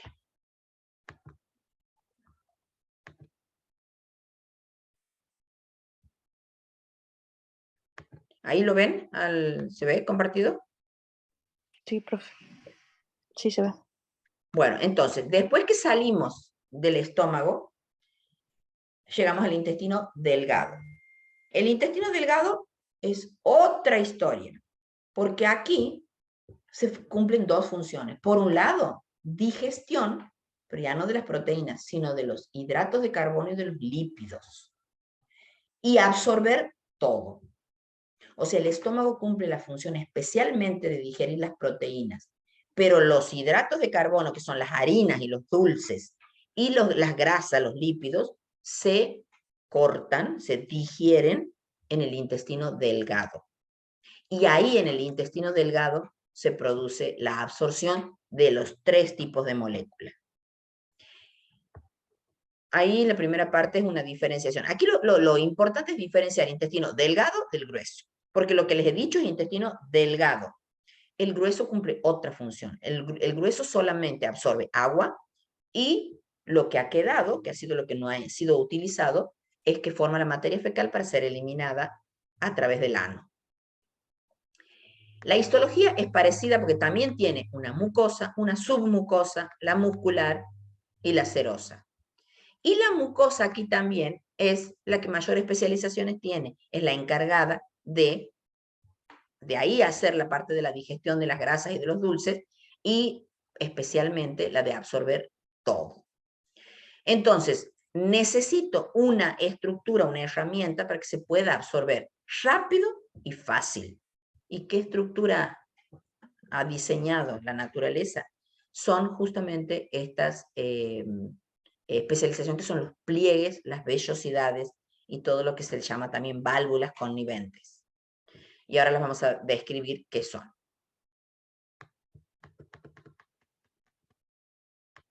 Vamos a ir en ese orden. Esto al revés de lo que es una glándula, que es hacia adentro una invaginación, la válvula es un repliegue hacia arriba. Es como que si lo hubiéramos chuchado así un pedacito de la mucosa y la hemos levantado. Entonces son repliegues, más o menos hay desde la base hasta el extremo 8 milímetros de altura. Por aquí adentro de este repliegue o de esta válvula va a haber un vaso sanguíneo y un nervio. Y a su vez, imaginen que esto aumenta la superficie de contacto, pero a mejorarla todavía más, lo que hay es, durante todo el recorrido de este repliegue, hay cada uno de estos pelitos que son las vellosidades intestinales. Esto entonces, que es la válvula connivente, se ha subido, o se ha doblado, tanto la mucosa como esta parte que es la submucosa. Estas son entonces las válvulas conniventes. Y estos son cada una de las vellosidades. Primero lo que vamos a describir es cada uno de estos pelitos, cada uno de estos, que son las vellosidades. Entonces, si yo tuviera que dibujar una válvula, es un repliegue, es como una montañita, pero tiene todos puntitos porque cada uno es un repliegue. Pero si dibujo una vellosidad, la vellosidad tiene esta forma, pero también tiene, ven que tiene como unos cuadraditos alrededor de la vellosidad, porque tiene las células que lo forman, tienen microvellosidades a su alrededor. Todas estas estructuras son para aumentar la superficie de absorción, para cumplir su función. Entonces, de mayor a menor, está primero esta célula absorbente que tiene microvellosidades, que está formando cada uno de estos cuadraditos aquí. Esta es una vellosidad, que a su vez es una de estos pelitos de las válvulas conniventes. Entonces, si yo les pregunto, ¿qué estructuras tiene el intestino delgado para absorber? 3. La válvula connivente, que es un repliegue de la membrana basal, que está rodeada de vellosidades intestinales, y la vellosidad intestinal está rodeada de células con microvellosidades. Esas son las 3 herramientas, estructuras o formas que tiene la mucosa intestinal para cumplir la función. Entonces, ¿qué es la vellosidad intestinal? También es una saliente de la lámina propia. Más o menos el tamaño es 1 milímetro. Acuérdense que el otro es 8, porque el otro tiene lleno de pelitos alrededor. Este es un pelito. Esta evaginación se llama, cuando es hacia arriba, de la mucosa, tiene en el medio tejido conectivo, tiene una forma de hoja. En la superficie, toda esta parte, están formadas por estas células con vellosidades, que son digamos, la superficie que tiene microvellosidades. Otra característica es, que esta no la vemos aquí, pero se las nombro para que esté, que inmediatamente al lado de cada vellosidad hay una fosita. Y ahora ya vamos a entender por qué. Bueno, aquí de nuevo están las 3 para que volvamos a entenderla. Ah, no están las válvulas. Vuelvo al mismo para que tengan claro cómo es estructuralmente, porque a veces ustedes las ven, esto como un repliegue del mismo tamaño que la vellosidad, pero no, está dibujado del mismo tamaño. Pero esto tiene 8 milímetros desde la base, desde la submucosa hasta el extremo, y está formada por todas estas vellosidades intestinales que son repliegues de esta mucosa. Este es un repliegue entero y el otro es como una evaginación. Y la vellosidad intestinal, ¿ven? Es una saliente de la lámina propia, es una evaginación de la mucosa, donde en el centro tiene tejido conectivo. Y esta superficie está formada por células de este tipo, son células absorbentes, donde hay microvellosidades. O sea, imagínense la cantidad de superficie que hay si uno la va sumando, la válvula, las vellosidades y las microvellosidades que hay en la superficie. Entonces, hemos dicho que al lado de cada vellosidad hay como una fosita. Esta fosita es justamente una glándula. Y glándula, aquí está dibujada medio grande, pero en realidad es finita. Es una glándula tubulosa, porque tiene forma de túbulo, que desemboca inmediatamente en la base de una vellosidad. Es como si hubiese una continuidad entre la microvellosidad y la glandulita que está al lado de cada una de ellas como revistiéndola. Estos tienen elevada actividad mitótica, porque esto como que se gasta, se usa. Entonces hay que renovar ese epitelio con cierta velocidad. Todo el epitelio que recubre estas criptas, serían las anteriores, están compuestas por 4 tipos de células aquí. Enterocitos o células absortivas cilíndricas, caliciformes, secretoras de mucina, las de Panet, endócrinas y las pluripotenciales. Las pluripotenciales, como en todo, células que son capaces de fabricar cualquiera de las otras para reponer en caso de daño, de necesidad o que se gastan. Endócrinas, de nuevo la palabra endócrina, porque fabrican hormonas. Estas serían como las más importantes en esta función de la que estamos hablando, porque son las que pueden hacer la absorción. Acuérdense que el intestino delgado tiene como función principal absorber todos los nutrientes. ¿Gracias a quién? A los enterocitos o células absortivas cilíndricas. Caliciformes fabrican mucina. Mucina es el moco. Como en todo hay que proteger, hay que hacer como una malla de todo este alimento para que sea fácilmente transportable, movible, etc. Y estas células de Panet que tienen que ver con la inmunidad, de nuevo con la protección y todo eso. Hemos dicho entonces que cada una de esas células que forman parte, que tienen las microvellosidades, se llaman enterocitos. Estos son los enterocitos. Vuelvo a mostrarles para que tengan idea de dónde estamos. Estos son enterocitos. Cada uno de estos es una célula que tiene en un extremo vellosidades. Esto es un enterocito. Ahí se produce la absorción. Entonces, es muy importante describir este enterocito, que es el que se lleva todos los laureles, porque es el capaz de absorber lo que hemos comido y pasarlo a la sangre para que pueda ser utilizado por nuestro organismo. Este es un enterocito. Se llama célula polarizada. Ayer hemos visto claramente qué es ser polarizado, que no es igual un extremo que el otro, que tiene una cara y tiene una espalda. En una parte tiene lo que se llama la chapa estriada, que son todo ese conjunto de microvellosidades que están recubriendo la parte superior. Este que es un dibujo sería un poquito más gráfico, y es que en un extremo tiene todos estos palitos, la chapa estriada, que son las microvellosidades, o vellosidades, si nos estamos refiriendo solo al enterocito, capaces de producir su función, que es la de absorber los alimentos.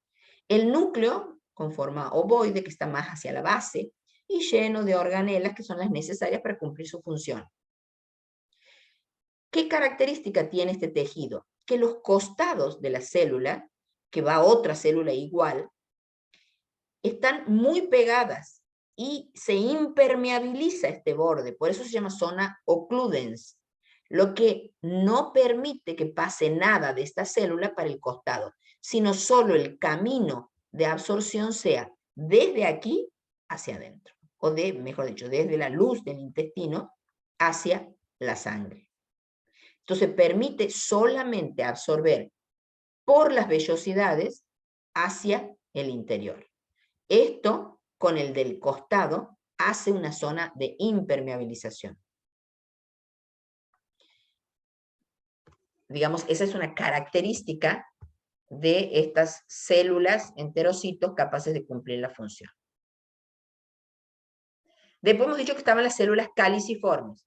Como todas las células caliciformes, función fabricar moco. ¿Por qué se llaman caliciformes? Porque tienen forma de copa. Ahí el dibujo no parece mucho una copa, pero aquí sí, ven que es como más ancha arriba y más finita hacia abajo. ¿Dónde está esto? Cada tanto entre medio de los enterocitos. Volvamos aquí para que ustedes se ubiquen. Estos eran cada uno de estos que estaban aquí. Y cada tanto hay uno que fabrica moco, una caliciforme. A ver, aquí me gustaba más un dibujito. Sí, ¿ven? Estas son células epiteliales, endoteliales, y cada tanto, bueno, no están dibujadas, habría una que fabrica moco. También cada tanto están estas células M. Estas células M en vez de tener estas vellosidades en puntitos chiquitos, son gruesas. Más parecen un pliegue de la superficie o una invaginación de la membrana. ¿Qué tienen adentro estos azules? Que son linfocitos. Estos linfocitos, la función que tienen es justamente de protección. Invaginar o pinocitar o englobar aquellas estructuras que les son tóxicas o innecesarias o muertas para poderle permanecer saludable a la célula. No están siempre, sino que están cada tanto. Entonces, dentro de todas estas células que son los enterocitos, encontramos, la mayoría son enterocitos que cumplen la función de absorción, pero cada tanto encontramos una caliciforme que va a fabricar moco, intercaladas entre los enterocitos, van a fabricar el moco, por lo tanto tienen mecanismo de secreción de merócrino que libera por exocitosis y forma el mucígeno y lo va a ser liberado en la parte superior. Y también tenemos otras células que hemos dicho que son las células endócrinas, las de Panet y las pluripotenciales. Las enteroendócrinas fabrican hormonas y ellas también formaban parte del sistema PUD que preguntó una de las compañeras. Y las células de Panet que son secretoras especialmente de compuestos que son las lisosimas para digerir bacterias, o sea, desde el punto de vista de inmunidad. Y las pluripotenciales que dan origen a cualquiera de las células anteriores. ¿Qué hormonas pueden fabricar? Cualquiera de todas estas. Miren, gastrina de nuevo, histamina, somatostatina, serotonina, que tienen que ver con la función que van a cumplir. Solo que no pueden dejar de no entender que la función del intestino delgado es absorber. Absorber todos los nutrientes. ¿Cómo es la histología? Válvulas. Las válvulas tienen vellosidades y las vellosidades tienen células que se llaman enterocitos con microvellosidades. Microvellosidades que permiten que el camino, el flujo del alimento sea absorber por aquí y van a la sangre. Y entre las paredes de los enterocitos entre sí es banda de cierre, zona occludens. No permite paso entre las células hacia los costados, solamente en esa dirección.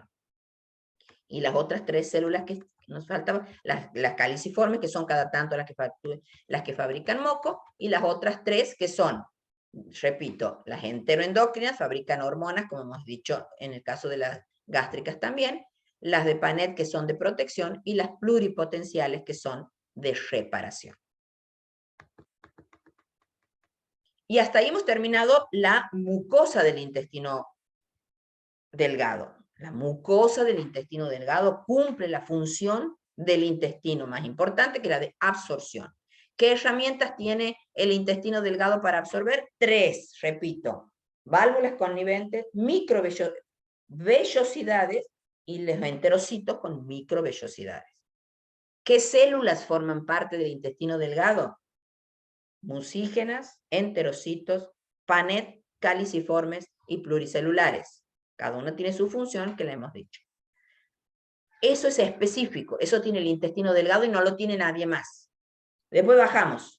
La submucosa es igual que en el otro. La capa muscular, que a esta altura tiene una capa más. Tiene una externa longitudinal y las otras dos. La circular interna y un plexo mesentérico, mientérico de Auerbach. Y la más externa, que es la de protección, la que le sirve de contención, que es la capa serosa o adventicia, que está apoyada en el peritoneo. No pasemos al grueso. Díganme qué duda les queda ahí. Intestino delgado y estómago, siempre preguntamos. Siempre. Los dientes puede ser que no. Pero intestino delgado e intestino grueso, siempre. Perdón. Intestino delgado, grueso y estómago. Así que sáquense las dudas del intestino delgado. ¿Qué no han entendido para que les repita? Sepan diferenciar exactamente lo que es una válvula connivente de una vellosidad. Y sepan claramente qué es un enterocito.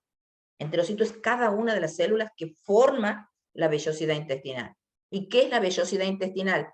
Es el repliegue o los pelitos que tiene alrededor la válvula connivente. ¿Y qué es la válvula connivente? Cada uno de los repliegues de la mucosa del intestino delgado. ¿Qué es más grande? ¿La vellosidad o la válvula? A ver, díganme.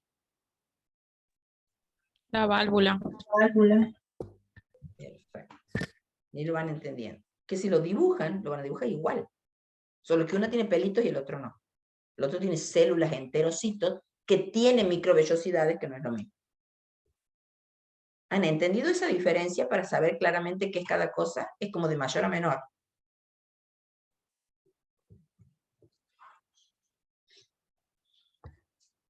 ¿Ninguna duda?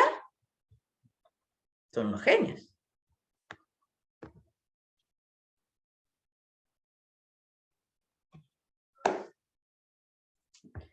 Más vale que no Ninguna, tengan profe.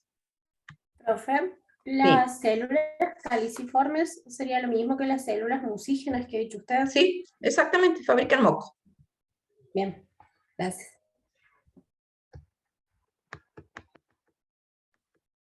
Bueno, en cambio el intestino grueso es otra función totalmente distinta.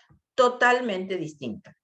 Es la última porción, tiene músculo fuerte, porque la función es trasladar la materia fecal hacia el final. Tienen una función muy importante que es absorber el agua. Y lo vamos a dividir en tres. Es como una C. La ascendente, la transverso y la descendente. Y en el descendente, obviamente que tiene unas estructuras distintas porque es el que está conectado con el ano. Entonces hay un sigmoide que hace una curva, el recto y el conducto anal. Función, absorber agua y trasladar la materia fecal para que sea expulsada. ¿Qué característica muy particular tiene? Tiene una estructura muscular mucho más fuerte. Porque a esa altura la materia fecal va deshidratándose, por lo tanto le es más difícil trasladarla, por lo tanto necesita más fuerza. Y tiene, eso anatómicamente, una estructura externa muy característica, que es la presencia como de esas bandas, que son las tenias, que es la que permiten justamente que ese movimiento suceda. Aquí, digamos, ¿qué debería ser más hincapié en la descripción? Es en la parte de la muscular, porque muscularmente es distinto. La capa de la mucosa no tiene tantas, sí tiene algunas, pero no tiene tantas evaginaciones, vellosidades, no cumplen la función. ¿Dónde está esa parte? Aquí. No.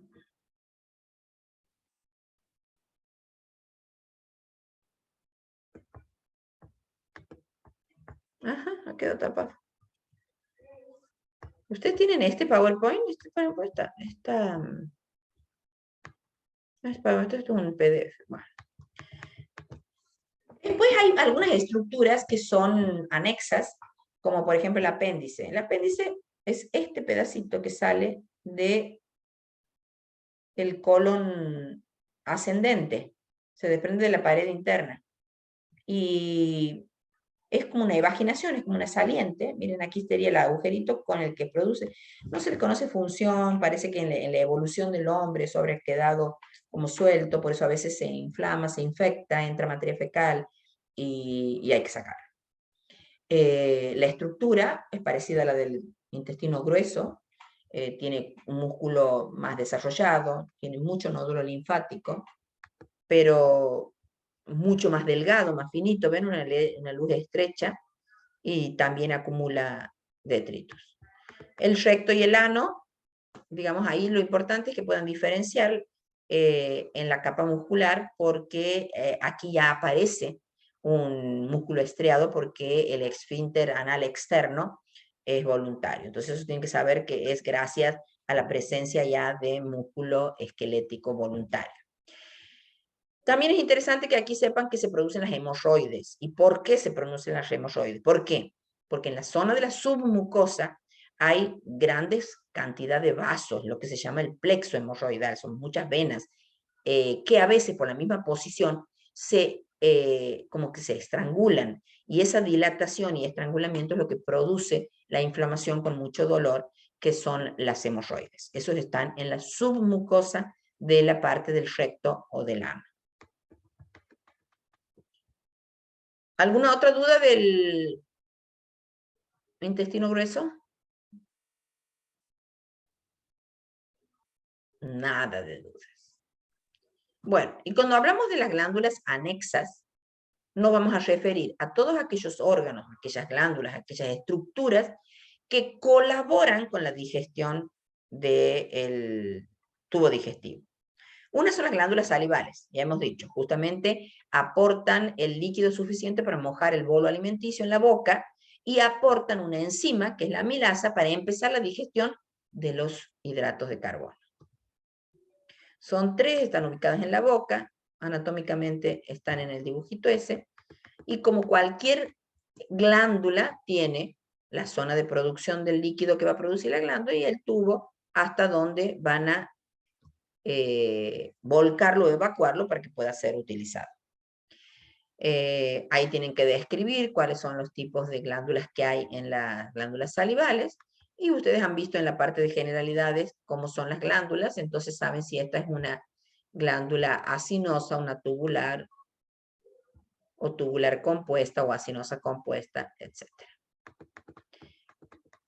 Ahí está la descripción de estas glándulas, y por supuesto que fabrican la saliva, que es la que va a tener como función lo que hemos dicho: humedecer, lubricar el alimento, digerir el alimento, para las defensas, las infecciones, etc. Ahora vamos a otra glándula que tenemos en el organismo que ayuda a la digestión, que es el páncreas. El páncreas, miren dónde está ubicado. Aquí, abajo del estómago. Esto, ¿qué es importante de aquí? Saber que es una glándula mixta. ¿Qué significa mixta? Que una parte fabrica para que vaya al tubo digestivo, eso sería la parte externa. Y otra parte lo vuelca a la sangre, eso es la parte endocrina. ¿Quién colabora o qué parte colabora en la digestión? La parte de la capacidad de ser exócrina, de que ayude a la secreción del intestino. Por eso es una glándula mixta. A ver, suelo preguntar esto porque lo digo en clase muchas veces, ¿qué diferencia hay entre una glándula endocrina y una exócrina? ¿Por qué se llama endocrina una y por qué se llama exócrina otra? Y es porque depende del lugar donde vuelca su contenido. Cuando lo vuelca a la sangre, se llama glándula endocrina, que son los que fabrican las hormonas en general. Y cuando es una glándula exócrina, cuando secreta para afuera, exócrina es hacia afuera. Y hacia afuera es, por ejemplo, una glándula de la transpiración, es hacia afuera. Pero cuando vuelca el tubo digestivo, como está conectado con el afuera por la boca o por el ano, se considera de secreción externa. O sea, es una glándula exócrina.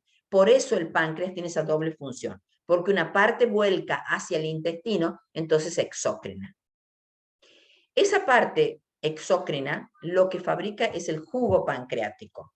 ¿Qué es el jugo pancreático? Es lo que ayuda a la digestión de las grasas. El jugo pancreático ayuda a la digestión de las grasas. ¿Y qué fabrica para la secreción interna? Hormonas, como que insulina y glucagón.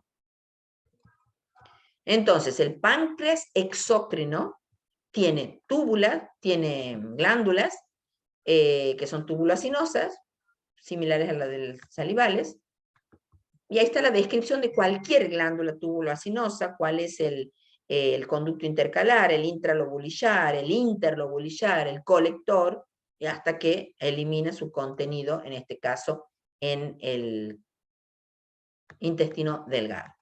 ¿Qué fabrica el jugo pancreático? ¿Qué tiene el jugo pancreático que es necesario para la digestión? Todas aquellas tijeras biológicas, o sea, enzimas, capaces de digerir las grasas, en este caso. Las grasas y hidratos de carbono. Principalmente las grasas, pero también lo que nos faltaba, porque acuérdense que en el estómago eran solo proteínas. En el intestino delgado, grasas e hidratos de carbono. ¿Quién aporta? Uno de ellos, el páncreas. El páncreas fabrica las enzimas necesarias para producir la digestión de las grasas. ¿Cuáles? Y aquí miren todas las que tiene para dar como ejemplo. Tripsina, quimiotripsina, carboxipeptidasa. Este es para proteínas, carboxipeptidasa. lipasa pancreática para los lípidos, fosfolipasa para los fosfolípidos, ribonucleasa para los ácidos nucleicos, desoxirribonucleasa para el ADN, para el RN, y también amilasa, que es para los hidratos de carbono. O sea, alguito para las proteínas, sí, poco, carboxipeptidasa. El resto, lípidos e hidratos de carbono. ¿Qué más tiene el jugo del páncreas? Agua y bicarbonato. ¿Qué otra función cumple este jugo pancreático? Regular la secreción de sus propios componentes, como la secretina y la colecistoquinina. Y también hay una regulación desde el punto de vista nervioso. ¿Qué quiere decir esta regulación? ¿Por qué el páncreas no está fabricando todo el tiempo esto que necesita? Porque no se lo necesita. ¿Quién le avisa que se necesita? Eso es saber la regulación. Hay una secretina, que es cuando hay pocas enzimas, actúa sobre las células para que se fabriquen. O la colecistoquinina, que tiene cuando hay muchas enzimas, lo que provoca es una exocitosis, eliminar gránulos de simógeno a las células acinales. O sea, ¿quién produce la secreción, la regulación de la secreción? La secretina y la colecistoquinina. Y si no, a nivel nervioso. En cambio, el páncreas endocrino. ¿Qué hormonas fabrica el páncreas para la secreción endocrina? No es para la digestión, es para la sangre. 3 hormonas. Cada célula fabrica un tipo de hormona distinta. Están las células alfa, que fabrican el glucagón. ¿Qué función cumple el glucagón? Aumentar los niveles de sangre, de glucosa. Las células beta fabrican insulina. ¿Qué función cumple? Disminuir los niveles de sangre. Y las células delta fabrican la somatostatina, que es una manera de regular las otras. Y después hay unas células que se llaman F, que fabrican un péptido que se llama PP, que es el polipéptido pancreático. Entonces, el páncreas es una glándula anexa. Es una glándula mixta, es exócrina y endócrina. Lo exócrino es para la digestión. Lo endocrino es para la fabricación de hormonas. Lo exócrino es fabricar un jugo pancreático que tiene como función la de ayudar en la digestión de los lípidos y los hidratos de carbono, aunque también hay unas carbopeptidasas que ayudan en la digestión de las proteínas, pero especialmente en la digestión de los lípidos y los hidratos de carbono. ¿Mediante qué tijeras biológicas? Las enzimas. ¿Cuáles? Esta diapositiva. Tripsina, quimiotripsina, lipasa, fosfolipasa, ribonucleasa, desoxirribonucleasa y la amilasa. ¿Qué función cumple el páncreas endocrino? Fabricar hormonas. ¿Qué hormonas? Insulina, glucagón, somatostatina y PP. Cada uno de estos compuestos lo fabrican células diferentes. Las alfa, el glucagón, las beta, la insulina, las delta, la somatostatina y la F sintetiza el PP. ¿Algo más del páncreas? No. Vamos al hígado. No, profe. El hígado es largo y es complicado. A ver, quiero ver si hemos llegado hasta la vesiculación. ¿Están cansados? Seguimos.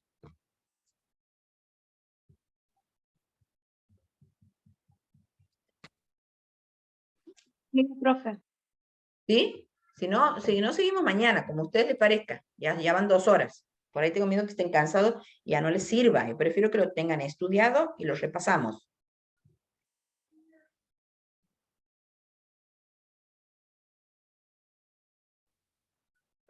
Como quieran los demás, profe, también. A ver qué Si es dicen. por mí, seguimos mañana. A Si mí me quieren, parece profe, mejor que mañana. también puede seguir mañana, entonces, porque ya es Sí. como, para Sí. mí ya es como se les hace... mucha información. Así es. Tienen que fijar lo que han visto, porque si no... Sí, veamos hígado, que hígado es importante, es largo y es denso, o sea que mejor lo vemos mañana. ¿Les parece más o menos esta hora? A las 2, 3 o 4. No sé, usted dígame, o si no, temprano. Sí, profe, ¿Sí? yo no tengo un problema con el horario. Bueno, yo Como les diría quieran. que a las 4. Cualquier cosita yo me comunico con Rocío y les digo. Bien, Bueno, profe. chicos, profe. Y tu profe, Listo, profe. gracias. que Bueno, tengan buen profe, día. Gracias, profe. Chao, profe, gracias. Gracias, profe. De nada.